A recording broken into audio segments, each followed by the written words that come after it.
Ah, hoje então nós vamos fazer mais este hangout e praticamente vamos falar sobre o que seja ascetismo ou asceticismo. O ascetismo ou asceticismo é uma filosofia de vida na qual são refreados os prazeres humanos, onde se propõe a austeridade. Aqueles que praticam um estilo de vida austero definem suas práticas como virtuosa e perseguem o objetivo de adquirir uma grande espiritualidade. Muitos ascéticos acreditam que a purificação do corpo ajuda a purificação da alma e, de fato, a obter a compreensão de uma divindade ou encontrar a paz interior. Isto também pode ser obtido com a automortificação, rituais ou uma severa renúncia do prazer. Entretanto, ascéticos defendem que estas restrições autoimpostas trazem grande liberdade em várias áreas de suas vidas, tais como o aumento das habilidades para pensar limpidamente e para resistir a potenciais impulsos destrutivos. Etimologia: o substantivo ascetismo deriva de um termo grego ascesis, prática, treinamento ou exercício, originalmente associado com qualquer forma de disciplina ou filosofia prática. O termo ascetismo significa alguém que pratica uma renúncia ao mundo com o objetivo de adquirir um alto intelecto e espírito. Muitos guerreiros e atletas na sociedade grega utilizaram a disciplina ascesis para conseguir uma melhor forma corporal e graça, a forma de vida, a doutrina ou aos princípios de alguém que se engaja no ascesis são classificados como asceticismo. Ordinário versus extraordinário. Max Weber fez uma distinção entre o asceticismo innerweltlich e außerweltlich. Então vamos repetir. O innerweltliche e außerweltliche, que significam respectivamente dentro do mundo e fora do mundo. E Carvalho traduziu isto como ordinário e extraordinário. Alguns tradutores usam mundo interior, mas isto tem diferentes conotações no português, e não é o que Weber tinha em mente. O ascetismo extraordinário refere-se às pessoas que desistem do mundo para viver uma vida ascética, o que inclui os monges que vivem comunitariamente em monastérios, bem como os ermitões que vivem sozinhos. O asceticismo ordinário refere-se a pessoas que vivem vidas ascéticas, mas não se retiram do mundo. Weber classificou esta distinção originalmente na Reforma Protestante, mais tarde tornou-se secularizado. Assim, o conceito pertence a ambos religiosos e ascetas seculares. David McClelland sugeriu que o asceticismo ordinário se restringe a agir contra alvos pré-identificados, como prazeres que distraem pessoas de alguma inspiração divina, e podem aceitar prazeres que não sejam distracionistas, como, por exemplo, ele apontou que Quakers têm historicamente se objetado a usar roupas coloridas, apesar de que, mesmo sem cores, as roupas dos Quakers sejam feitas de matérias muito caras. Cores foram consideradas distracionistas, mas o material não. Amish usam critérios similares para tomarem decisões sobre que tecnologias modernas podem usar e quais devem evitar. McClelland, The Achieving Society, 1961. Motivação religiosa. Asceticismo é muito associado com monges, yogis ou sacerdotes. Entretanto, qualquer indivíduo pode escolher levar uma vida ascética. Lao Tse, Gautama Buddha, Mahavir Swami, Santo Antônio, Francisco de Assis, Mahatma Gandhi e David Augustine Baker podem ser considerados ascetas.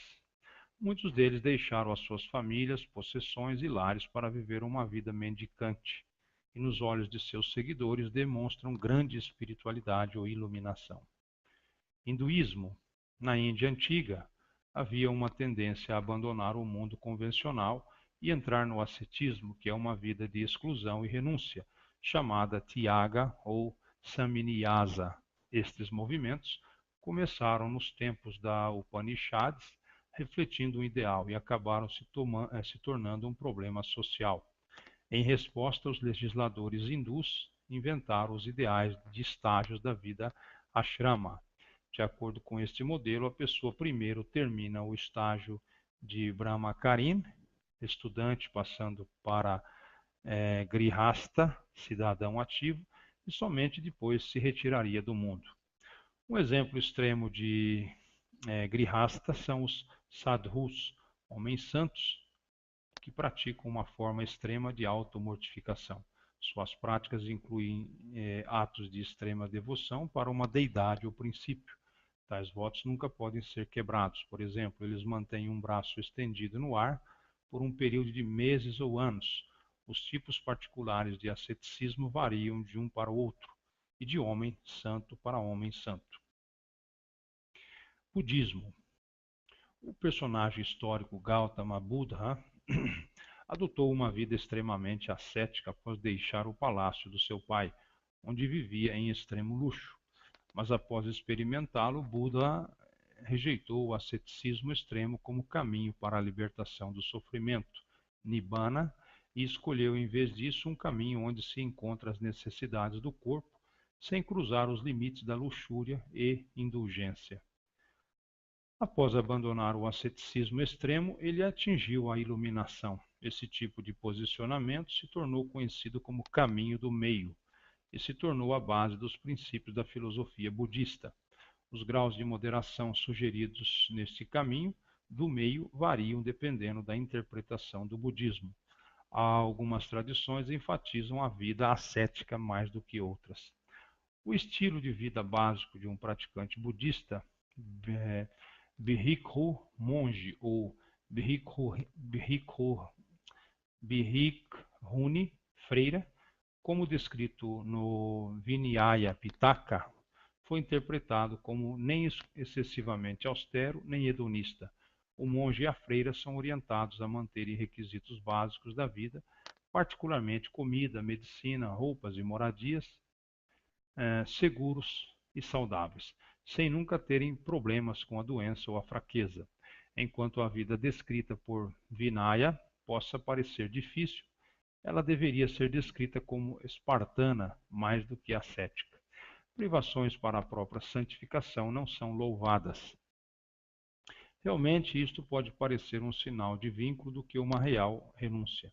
O objetivo da vida monástica era evitar as preocupações com as circunstâncias materiais da vida e introduzir ao monge ou freira a habilidade de se engajar na prática religiosa. Para este fim, ter poucas posses é mais aconselhável do que não ter nenhuma. Inicialmente, o Buda rejeitou um número de práticas específicas de ascetismo que alguns monges queriam seguir. Estas práticas, tais como dormir no chão de cremação ou em um cemitério, usar apenas trapos, etc., foram consideradas inicialmente como muito extremas, sendo responsáveis a um indispor aos valores sociais que permeavam a comunidade, ou como aconteceu criando uma divisão entre os Sangha para encorajar os monges para competir na austeridade.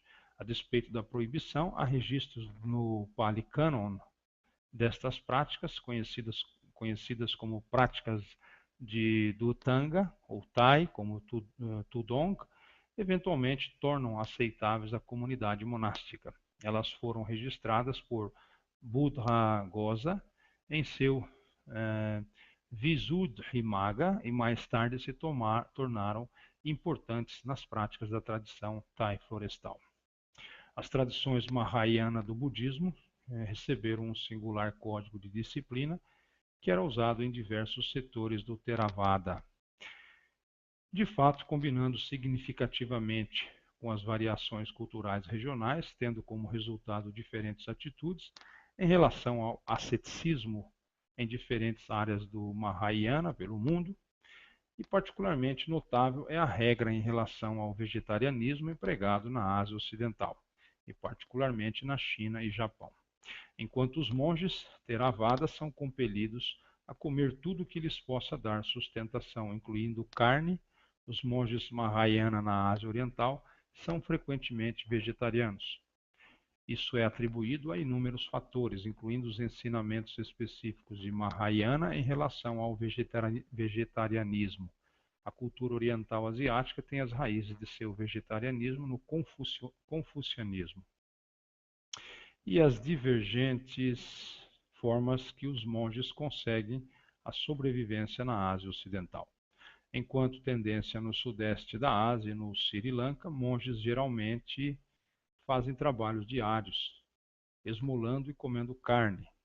Monges na Ásia Ocidental recebem suprimentos alimentares de doadores ou dos fundos recebidos por eles, e são alimentados em uma cozinha localizada no local do templo ou monastério.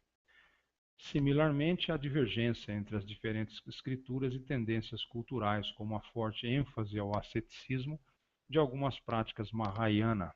O Sutra de Lótus, por sua vez, contém uma história de um Bodhisattva que se queimou como uma oferenda à reunião de todos os Budas no mundo.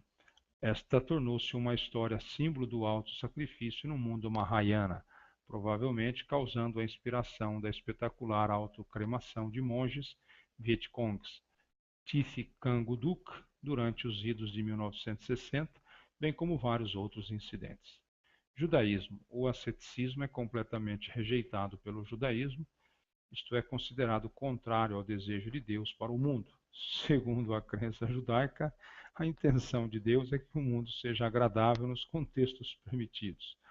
O Talmud diz: se uma pessoa tem a oportunidade de apreciar uma nova fruta e se recusa, ele prestará contas disso no próximo mundo.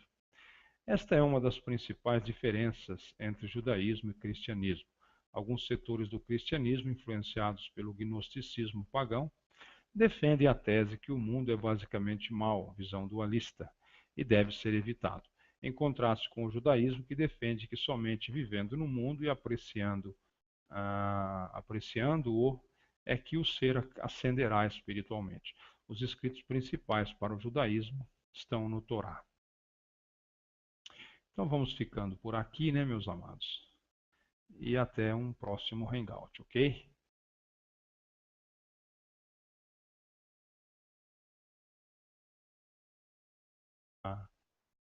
Ascetismo ou asceticismo.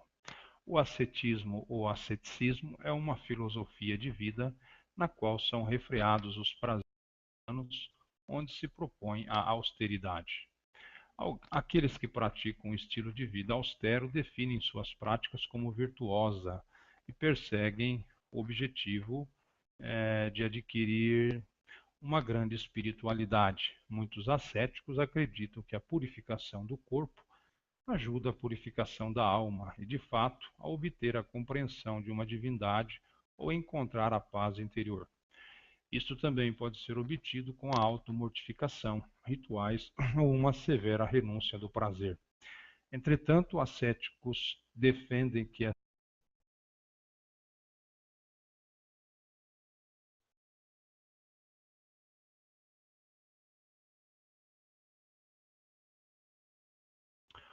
ah, hoje então nós vamos fazer mais este hangout e praticamente vamos falar sobre o que seja exercício originalmente associado com qualquer forma de disciplina ou filosofia prática.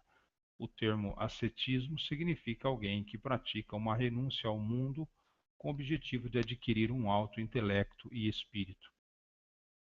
Muitos guerreiros e atletas na sociedade grega utilizaram a disciplina ascésis para conseguir uma melhor forma que estas restrições autoimpostas trazem grande liberdade em várias áreas de suas vidas, tais como o aumento das habilidades para pensar limpidamente e para resistir a potenciais impulsos destrutivos. Etimologia. O substantivo ascetismo deriva de um termo grego ascesis, prática, treinamento ou exercício,